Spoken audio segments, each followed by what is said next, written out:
נקי את הפנים ביסודיות. השתמשי במים פושרים ובסבון פנים עדין. ויבשי את הפנים עם נייר סופג ולא עם מגבת. אל תשתמשי בקרם לחוט או כל מוצר אחר אחרי ניקוי הפנים. המתיני בין 30 דקות עד שעה, כך תוכלי לראות את מצב אור הפנים שלך לאחר שהוא יתייבש ויצא מכלל השפעת החומרים שהיו על הפנים שלך קודם. בדיקה. אור יבש. אם את מרגישה שהאור מגרד או תחושת המתיחה היא בולטת, סביר להניח שיש לך אור יבש. ייתכן גם שתבחיני בקילופים או אור מחוספס. אור שומני. אם את מרגישה שהאור שלך מבריק במיוחד באזורים כמו המצח, האף, אזור ה-T, ייתכן שיש לך אור שומני. אור מעורב.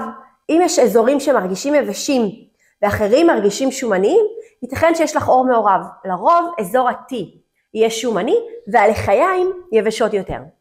אור רגיל. אם את לא מרגישה תחושת יובש או שמנוניות והאור שלך נעים ונקי, מדובר באור רגיל ומאוזן.